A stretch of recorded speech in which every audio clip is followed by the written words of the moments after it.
ಇವಾಗ ಸಾಮಾನ್ಯವಾಗಿ IVF ಸೆಂಟರ್ಗಳಿಗೆ ಹೋಗುವಂಥವ್ರು ತುಂಬ ಜಾಸ್ತಿ ಇದ್ದಾರೆ. ಅಲ್ಲೇನು ಸುಮ್ಮನೆ ಫ್ರೀಯಾಗಿ ಮಾಡಿಕೊಟ್ಬಿಡಲ್ಲ ಅಥವಾ ಕಡಿಮೆ ಹಣಕ್ಕೆ ಮಾಡಿಕೊಡಲ್ಲ, ತುಂಬ ಹಣ ತಗೋತಾರೆ ಅಲ್ಲೂ.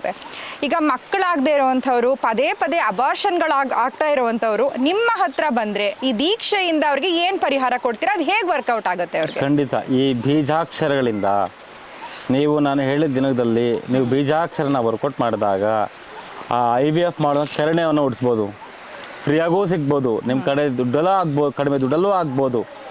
ಮತ್ತು ಆ ಕಾಯಿಲೆ ಏನಿದೆಯೋ ಅದು ನಿಮ್ಮ ಮಕ್ಕಳು ಆಗ್ಬೋದು, ಖಂಡಿತ ಮಕ್ಕಳು ಕೂಡ ಆಗ್ಬೋದು.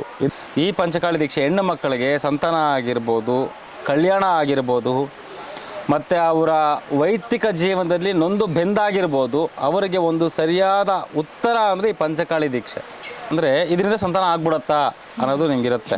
ಮಂತ್ರಗಳಿಂದ ಅಂತಿರುತ್ತೆ. ಈಗ ಅಯ್ಯೋ ಅಲ್ಲೋದ್ರೆ 50,000 ತಗೊಂಡ್ರು, ಲಕ್ಷ ತಗೊಂಡ್ರು, 7 ಲಕ್ಷ ತಗೊಂಡ್ರು, 3 ಲಕ್ಷ ತಗೊಂಡ್ರು ಅಂತ ಹೇಳ್ತಾರೆ. ಏನು ಕೆಲಸನೂ ಆಗಿಲ್ಲ ಅಂತ ಹೇಳ್ತಾರೆ. ನನ್ನ ಹತ್ರ ಒಂದಿದೆ, ನಾನು ಅಮೌಂಟ್ ತೊಗೊಳಲ್ಲ ಅಂತ ಹೇಳ್ತಿಲ್ಲ. ನಾನು ಒನ್ ಟೈಮ್ ತೊಗೊಂಡ್ರೆ ನನ್ನ ಹತ್ರ ಏನು ಪ್ರಾಬ್ಲಮ್ ಬಂದಿದ್ದಾರೋ ಆ ಪ್ರಾಬ್ಲಮ್ ಕ್ಲಿಯರ್ ಆಗೋವರೆಗೂ ಅವ್ರ ಹತ್ರ ನಾನು ನಯಾ ಪೈಸೆ ತೊಗೊಳಲ್ಲ. ಮನೆಯಲ್ಲಿ ದಟ್ಟ ದರಿದ್ರ ಆವರಿಸಿರುತ್ತೆ, ಎಲ್ಲಿಂದ ನೋಡಿದ್ರು ಹಣದ ಮೂಲ ಕಾಣಿಸೋದೇ ಇಲ್ಲ ಅವ್ರಿಗೆ. ಅಂಥವ್ರಿಗೆ ಈ ರೀತಿಯಾದಂತಹ ದೀಕ್ಷೆ ತಗೊಳ್ಳೋದ್ರಿಂದ ಏನು ಪರಿಹಾರ ಸಿಗುತ್ತೆ? ಧನಂ ಮೂಲಂ ಇದಂ ಜಗತ್ ಅಂತ ಕರಿತೀವಿ. ಅಂದರೆ ದುಡ್ಡಿದ್ರೆ ಎಲ್ಲ ನಮ್ಮ ಹತ್ರ ಬರುತ್ತೆ ಅನ್ನೋದು ಈಗಿನ ಕಾಲದಲ್ಲಿ ಗೊತ್ತಿರುತ್ತೆ ಅಲ್ವಾ? ಆ ದುಡ್ಡು ಯಾರು ಬೇಕೋ ಸಂಪಾದನೆ ಮಾಡ್ಬೋದು.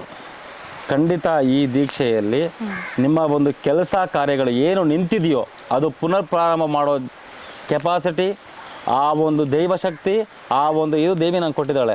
ನಿಮಗೆ ನಾನು ಹಂಚ್ತಾ ಇದ್ದೇನೆ, ನೀನು ಹತ್ರ ಬಂದು ಮಾಡಿಸ್ಕೊಳ್ಳಿ ಅಂತ ಹೇಳ್ತಿಲ್ಲ. ಒನ್ ಟೈಮ್ ಕೊಡ್ತೀನಿ, ಅದನ್ನು ಪ್ರಾರಂಭ ಮಾಡಿ, ಅದನ್ನು ಪುನರ್ವೃತ್ತಿ ಮಾಡ್ಕೊಳ್ಳಿ, ಅದನ್ನು ಬೆಳೆಸ್ಕೊಳ್ಳಿ. ಸೊ ಪಂಚಕಾಳಿ ಅನ್ನೋಕ್ಕಂಥದ್ದು ತುಂಬ ಶಕ್ತಿವಾದಕ್ಕಂಥದ್ದು.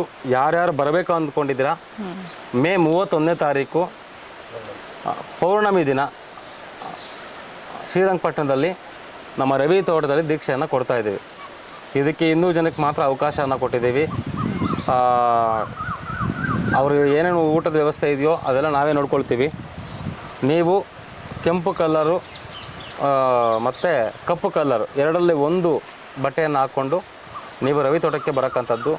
ಮತ್ತು ನಮ್ಮ ಕಚೇರಿಗೆ ಕಾಲ್ ಮಾಡಿಕೊಂಡು ಎಷ್ಟು ಜನ ಬರ್ತಾಯಿದ್ದೀವಿ ಅಂತ ಹೇಳಿ ಮಿಕ್ಕಿ ಡೀಟೇಲ್ಸ್ ಎಲ್ಲ ಅವ್ರು ಹೇಳ್ತಾರೆ. ಇದಕ್ಕೆ ಖಂಡಿತ ಚಾರ್ಜ್ ಮಾಡೇ ಮಾಡ್ತೀವಿ, ಫ್ರೀ ಅಂತೂ ಮಾಡೋದಿಲ್ಲ. ಇದು ಓಪನಾಗಿ ಹೇಳ್ತೀನಿ, ಅದನ್ನು ಬೇಜಾರು ಮಾಡ್ಕೊಂಡ್ರೂ ಪರವಾಗಿಲ್ಲ.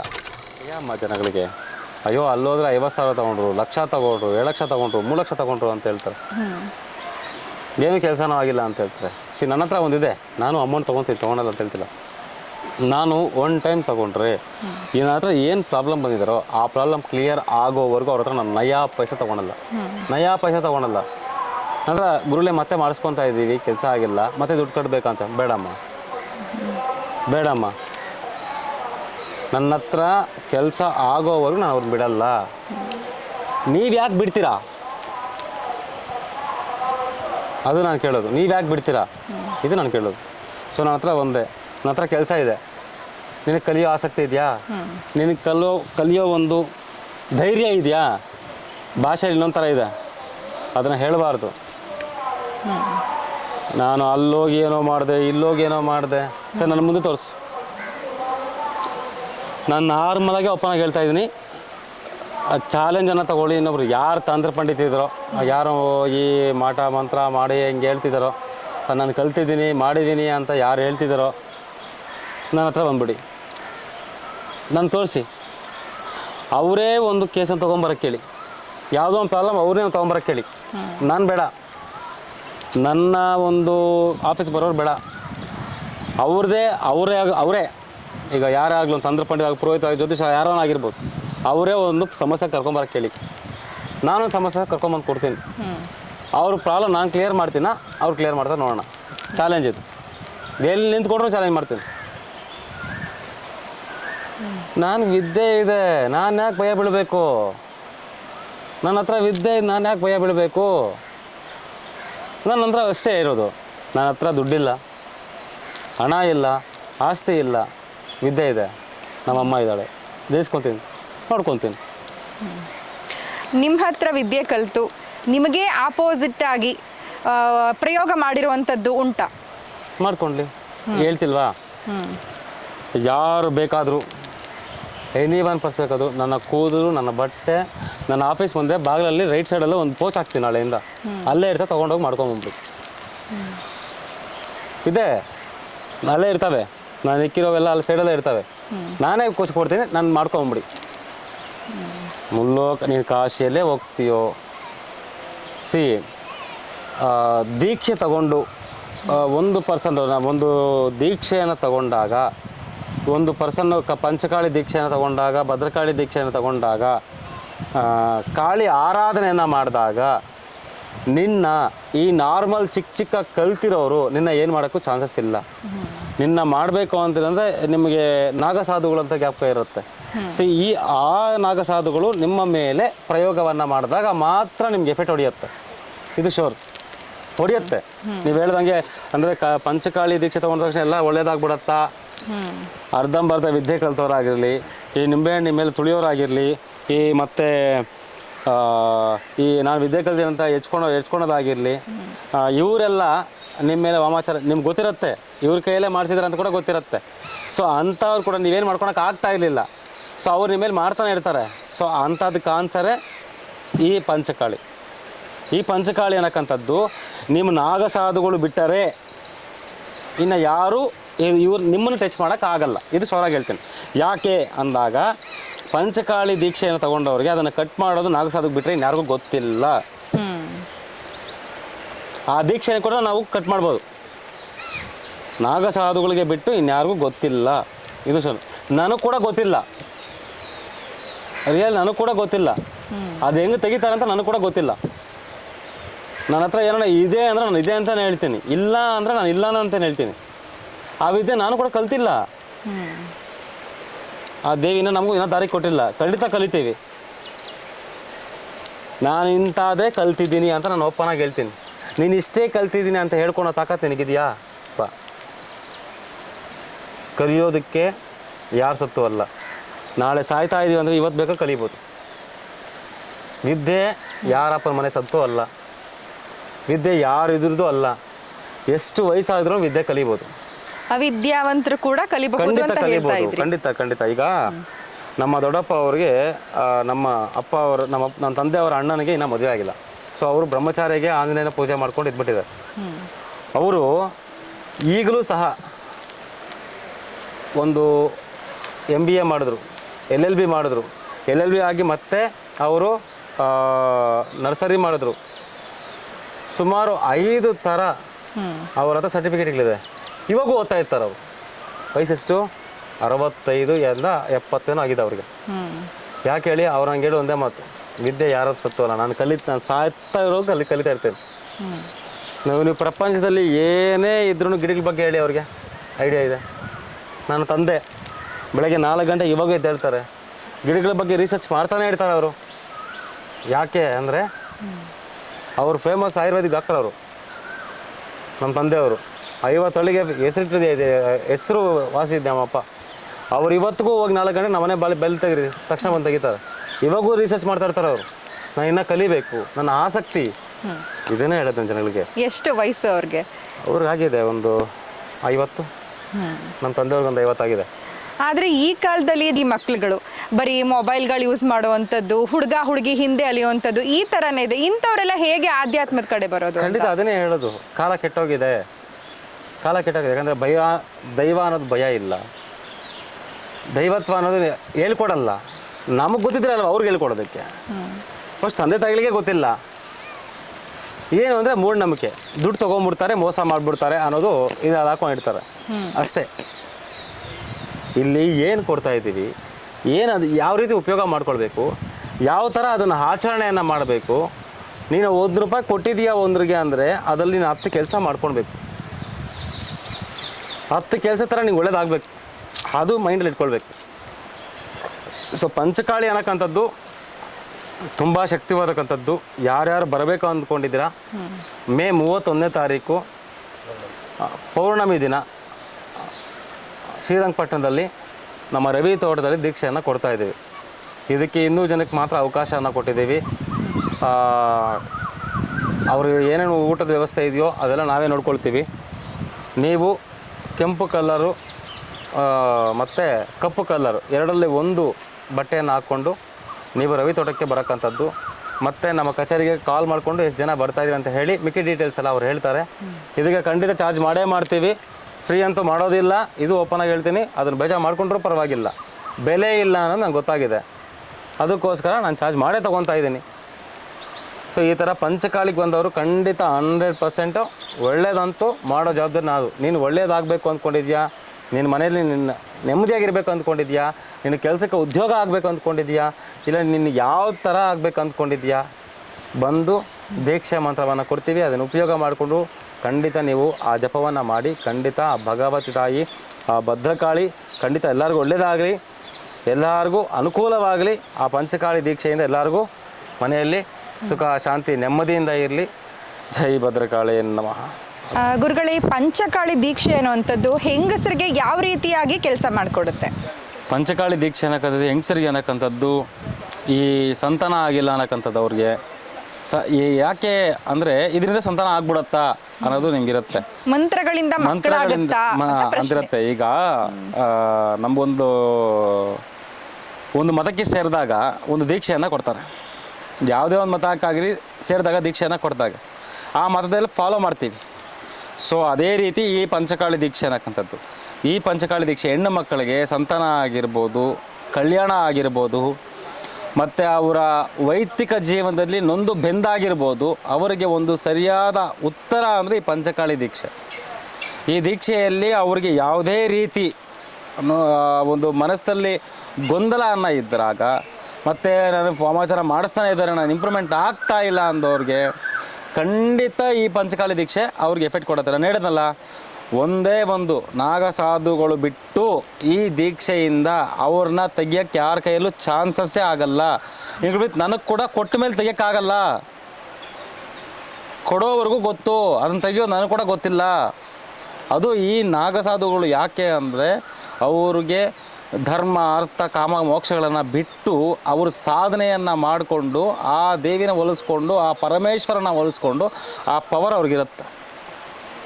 ಆಯಿತಾ? ಸೊ ಇದಕ್ಕೆ ಕಾಮ ಕ್ರೋಧ ಬಿಡಬೇಕು, ತೆಗಿಬೇಕು ಅಂದರೆ ಇವೆಲ್ಲ ಬಿಡಬೇಕು. ಸೊ ಅದಕ್ಕೋಸ್ಕರನೇ ಅವ್ರಿಗೆ ಆ ಶಕ್ತಿ ಇರುತ್ತೆ, ನನಗೆ ಕೂಡ ಆ ಶಕ್ತಿ ಇರೋದಿಲ್ಲ. ಸೊ ಅಷ್ಟು ಪವರ್ಫುಲ್ ಆಗಿರುತ್ತೆ ಇದು. ಮತ್ತು ಈ ಅಭಾಷಣಗಳಾಗಿರೋರಿಗೆ ಖಂಡಿತ ಇದು ಮುಂದೆ ನಾನು ಸಂತಾನ ಆಗತ್ತೆ, ಯಾವ ರೀತಿ ಮಾಡ್ಕೊಳ್ಬೇಕು, ಯಾವ ರೀತಿ ನಡಿಬೇಕು ಅನ್ನಕ್ಕಂಥದ್ದು ಈ ಮಂತ್ರದಲ್ಲಿ ನಾನು ನಿಮ್ಗೆ ಹೇಳ್ಕೊಡ್ತೀವಿ.